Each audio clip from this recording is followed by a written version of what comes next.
Dear viewers, السلام علیکم ورحمۃ اللہ وبرکاتہ۔ آپ کے تعاون سے آپ کا اسلامی یوٹیوب چینل کافی ترقی کر رہا ہے دن رات۔ آپ اس کو سبسکرائب کرتے رہیں اور اس کی ہر ویڈیو کو لائک اور فارورڈ بھی کر دیں ثواب جاریہ کے لیے۔ Thank you.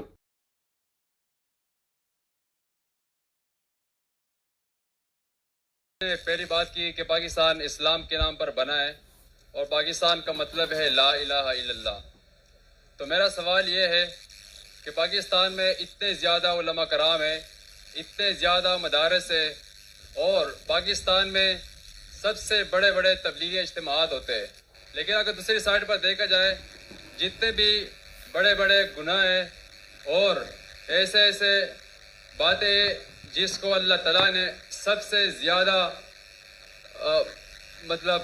منع کیا ہوا ہے، تو ان معاملات میں پاکستان باقی ممالک سے پہلے نمبر پر ہے۔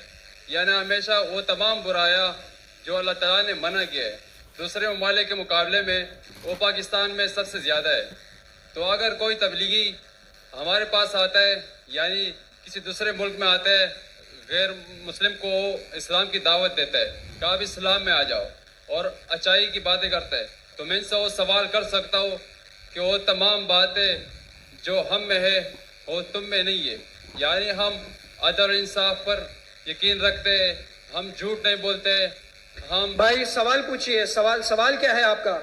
تو میرا سوال یہی ہے کہ کیا یہ پاکستان کے علماء کرام کی ناکامی ہے یا اس کی کیا وجہ ہے؟ بھائی صاحب نے ایک اچھا سوال پوچھا، اہم سوال۔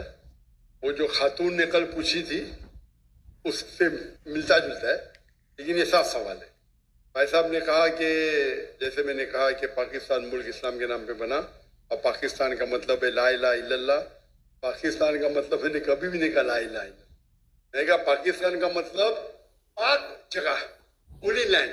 پاکستان کا مطلب لا الہ نہیں ہے، آپ کی غلط فہمی ہے۔ پاکستان کا مطلب ہے پاک، مطلب ہولی، استان مطلب جگہ۔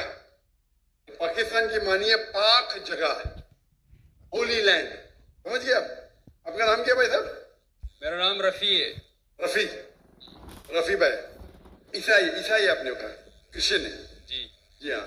رفیع بھائی نے سوال کیا تھا کہ پاکستان میں کئی بڑے علماء ہیں، کئی اجتماع ہوتے، اس کے باوجود یہاں ہم دیکھتے ہیں کہ بڑے بڑے گناہ ہوتے جو باقی ملک میں نہیں ہوتے۔ تو اسے کیا سمجھے ہم؟ سوال کیا ہے؟ تو انہوں نے بولا سوال ہے کہ ہم کہیں گے کہ یہ علماء کی ناکامیابی کیا ہے؟ اس کا جواب ہے کہ پاکستان اسلام کے نام تو بن گیا، قائم ہو گیا، لیکن آپ اگر مجھے پوچھیں گے کہ بھائی صاحب نے صحیح کہا کہ یہاں بڑے بڑے علماء ہیں، میں بھی یہاں کے علماء کی عزت کرتا ہوں، بڑے بڑے ہیں، بڑے دانشور ہیں، بڑے بڑے لیکچر ہوتے، بڑے بڑے اجتماع ہوتے، لیکن یہاں ہم دیکھتے ہیں کہ کافی غلط کام بھی ہو رہے ہیں۔ اللہ تعالیٰ سے فرماتے ہیں یہ گاؤں میں سب لوگ غلط کام کر رہے ہیں، کافی لوگ، میں ان کو سب کو ان کے گھر کو تباہ کروں گا، لیکن دو ایسے گھر ہیں جو غلط نہیں کرتے، حکم آتا ہے کہ سب سے پہلے ان کو تباہ کرو۔ کیوں؟ ان نے باقی کو دعوت دی نہیں۔ اگر غلط کام ہو رہا ہے تو روکنا مسلمان کا فرض ہے۔ 3 ہے، اللہ کے رسول نے کہا اگر کچھ غلط کام دیکھتے ہو سکے تو ہاتھ سے روکو، ہاتھ سے نہیں روک سکے تو زبان سے روکو، زبان سے روکتے کم از کم دل میں کوسو۔ کچھ غلط کام ہو رہا ہے، اگر آپ کے پاس ہمت نہیں بات کرنے کے لیے، اپنے گورنر صاحب کے تو ماشاءاللہ بہت ہمت ہے، تو کم از کم دل میں تو کوسو۔ اگر اتنا کریں گے تو آپ لوویسٹ لیول کے مسلمان ہیں۔